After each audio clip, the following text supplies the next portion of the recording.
Now, what I'm going to show you next is an arpeggio substitution.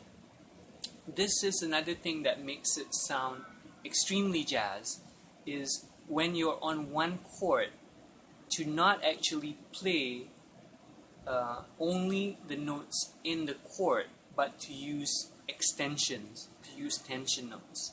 This is the big part that opens up a more jazzier sound.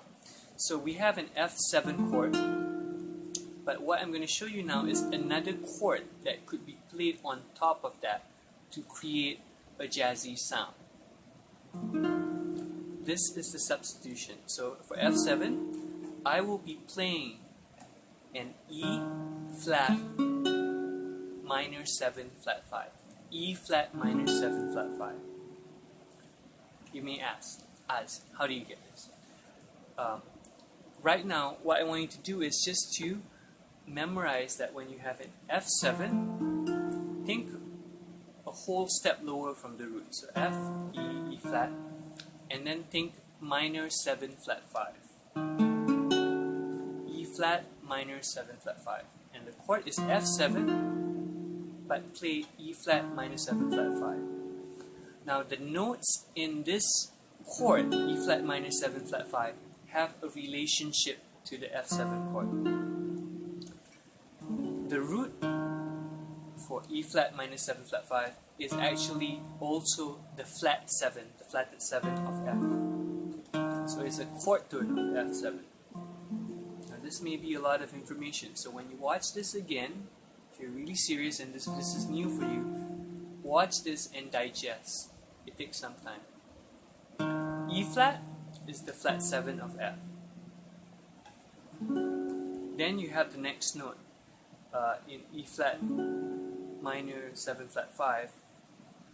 From this voicing at least, which is 6 7 6 7, the flat 5 is actually the major third of F.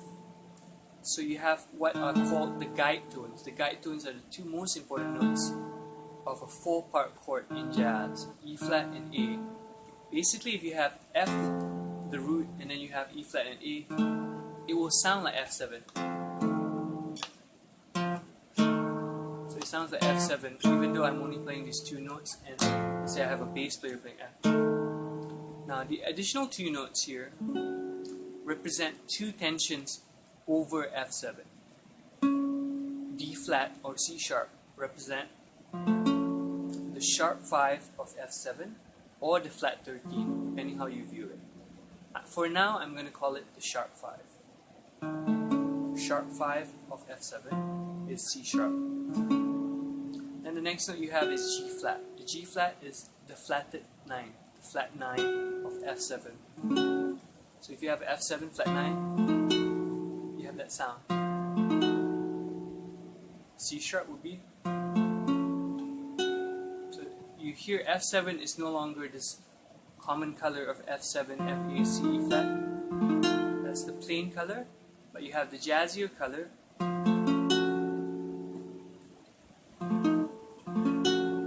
So there's a lot more dissonance there, a lot more color. So how do you get those colors in a single voicing? Is I actually play E flat minor 7 flat 5. That has a relationship to the F7. The notes imply different things to F. That's the resulting sound. You get the sound really loud, you know? So that's the sound. If you have a bass player playing F,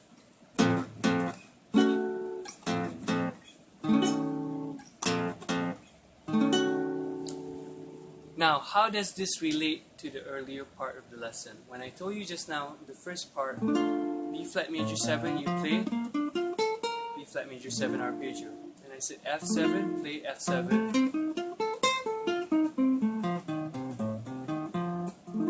Now I'm introducing another arpeggio, E flat minor 7 flat 5.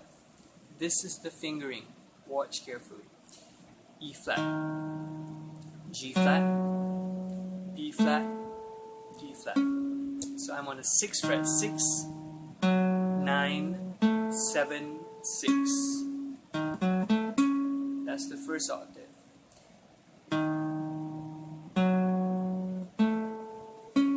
Second octave, same thing, E flat, G flat, A, or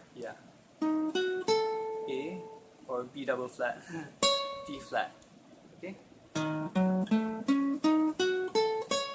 That's my fingering. And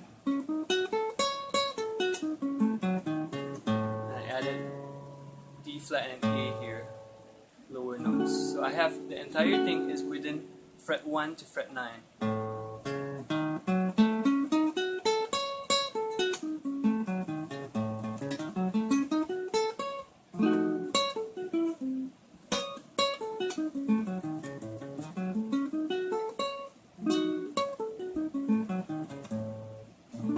So that creates a jazzier color.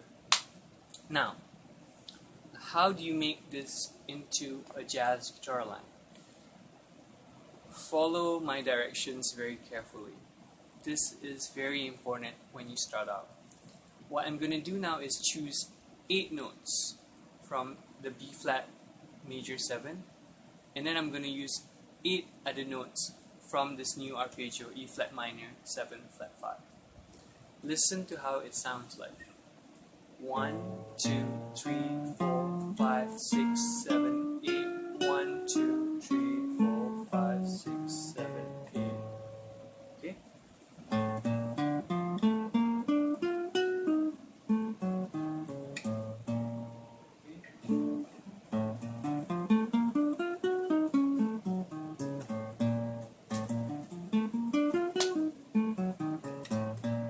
That's the line that one of the lines you can practice.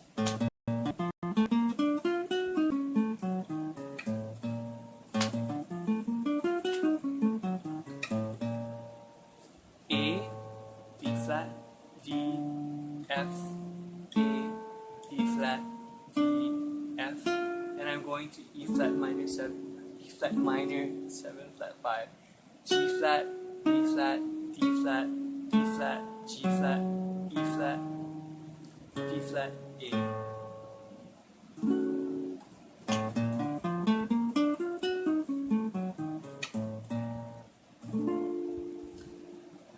So you can create many lines just like this, taking 8 notes of B flat major 7, 8 notes of E flat minor 7 flat 5.